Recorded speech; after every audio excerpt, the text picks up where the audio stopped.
Prime Minister Philip Davis says first quarter numbers for the fiscal year 2022-2023 reflect the government's plan to tighten its belt and aggressively pursue new investments. He gave this breakdown in a communication to Parliament on Wednesday. Total revenues collected during the period amounted to $654.3 million, which is $57.8 million larger than the previous year.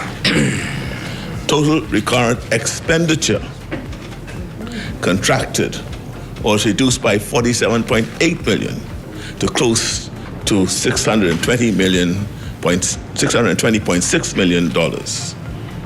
And capital expenditure contracted by $10.2 million to a total of $54.2 million.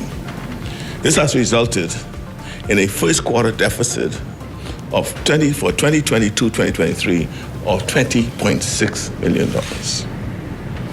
This deficit of $20.6 million is the lowest first quarter deficit in more than 10 years.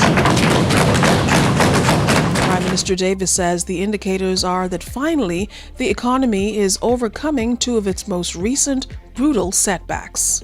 We implemented the economic plan, which was the bedrock of the decisive mandate upon which we were elected.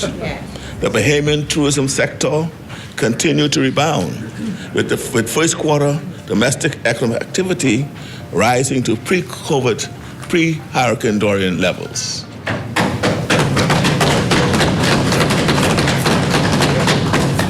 Year on year, the number of total stopover visitors remains strong as the COVID-19 emergency orders were lifted and COVID-19 protocols eased.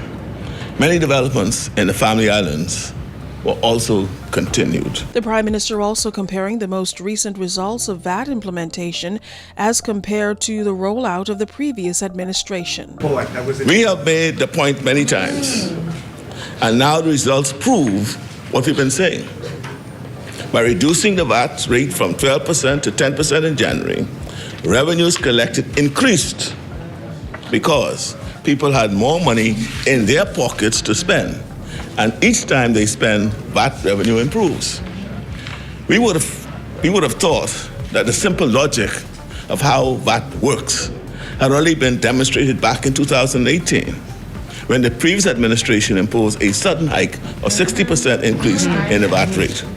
This put an immediate brake on economic growth, and VAT revenues increased only marginally.